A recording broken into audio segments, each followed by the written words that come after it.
Hi, good morning everyone. In my previous videos, we have completed the banking in ancient India. At the same time, one specific topic related to economy in ancient India, that is Karvanis. So we are done with Shrenis, the merchants, the bankers in ancient India. In another video, we have completed Karvanis, the merchants in medieval India. In another video, we have completed Sarrafs, the bankers in medieval India, then Takavi loans also. In another video, we are done with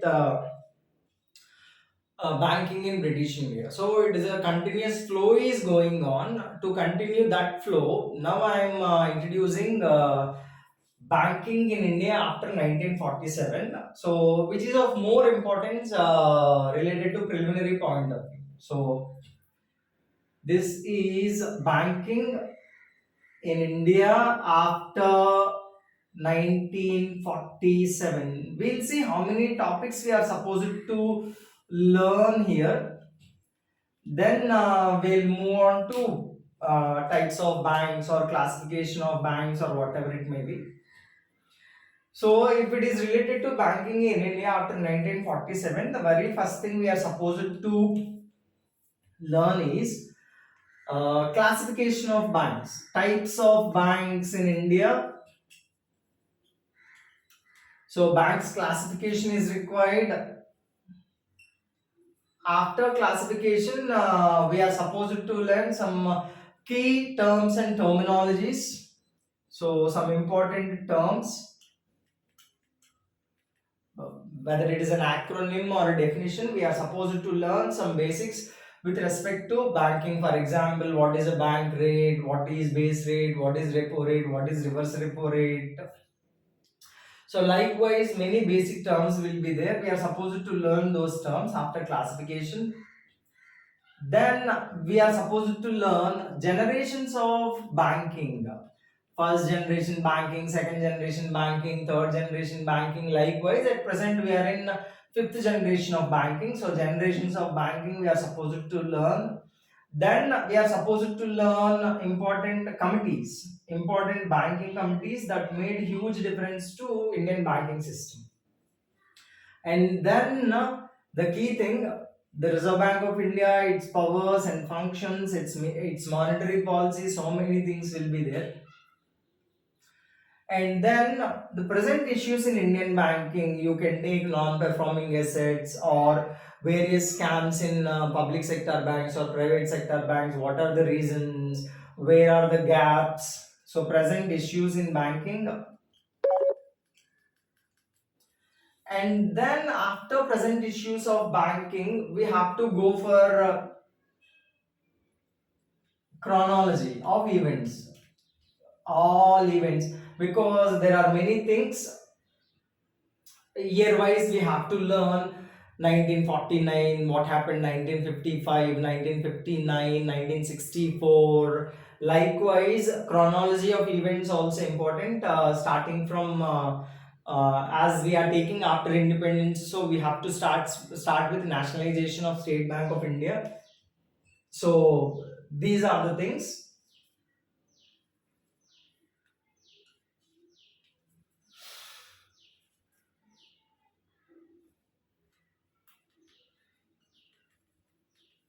Here, technology and banking. Here we can cover fintech companies, we can cover payment banking system, we can cover what is blockchain technology, what is cryptocurrency, mining, why India is not accepting cryptocurrency, why Reserve Bank of India is thinking about central bank digital currency, CBDC, so many things, technology and banking.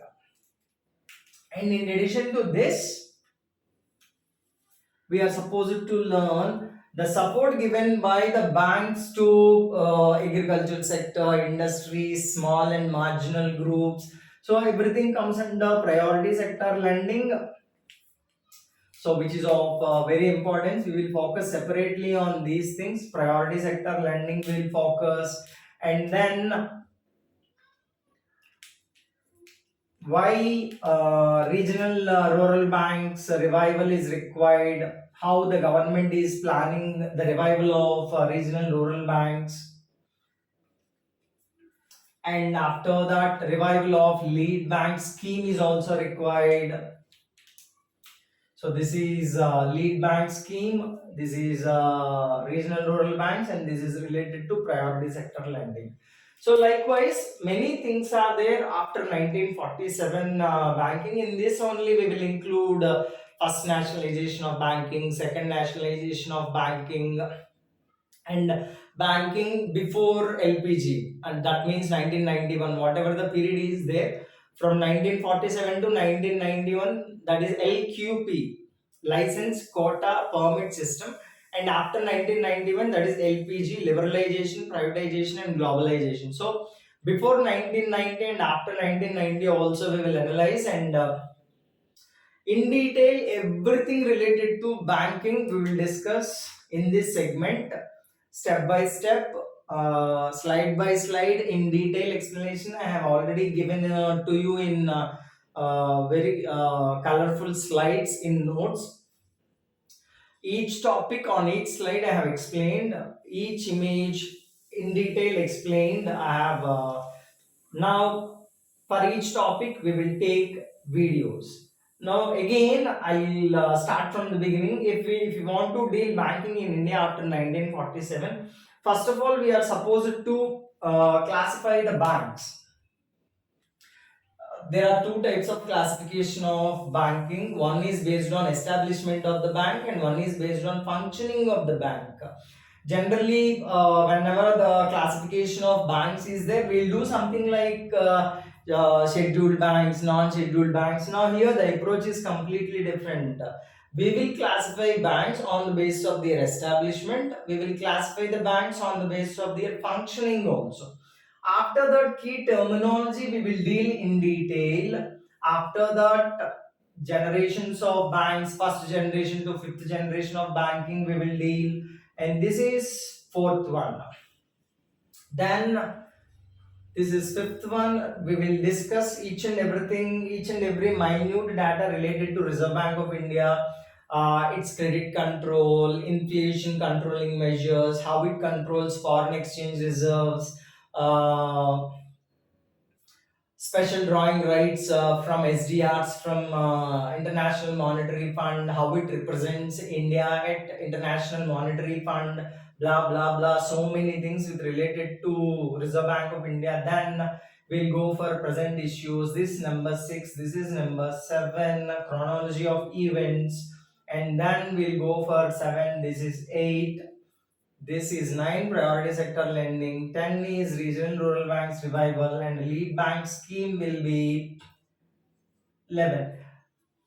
So these are the direct topics. Indirectly we'll cover so many things. So we will start with classification of banks. How we are going to classify the banks, and how many types of banks in India we can see present day, that is on present day June 2021. How many types of banks are there established legally, and which come under RBI and which do not come under RBI, and financial institutions. So this is something related to banking in India after 1947. First of all, we'll classify the banks. Second, we'll go to key terminology, whatever acronyms will be there, whatever the abbreviations will be there, whatever the definitions will be there, we will discuss. And then we'll go for generations of banking, and then we'll go for committees. Various committees are there, numerous committees are there. For example, S. Padmanabhan committee is there, Narasimhan committee is there, Sivaraman committee is there, next Chakravarti, KC Chakravarti committee, Urjit Patel committee, Usha Thorat committee, Dur Subbarao committee. When it is banking, it is like flow of committees actually. It is like tsunami of committees actually. So committees, then RBI. This is almost 15% of your economy, and there is 6 present issues. This is also an ocean of topics. Here also you will get numerous topics. There is 7. This is chronology. we will organize entire banking thing here till 2021 up to date. And where is 8? This is 8, technology and banking. We will take everything related to technology and banking up to date. The latest thing related to crypto mining and environmental pollution and usage of more thermal electricity for mining of cryptocurrency, more precisely related to Bitcoin. Not all kinds of cryptocurrencies. Exclusively, we'll focus on Bitcoin up to some extent.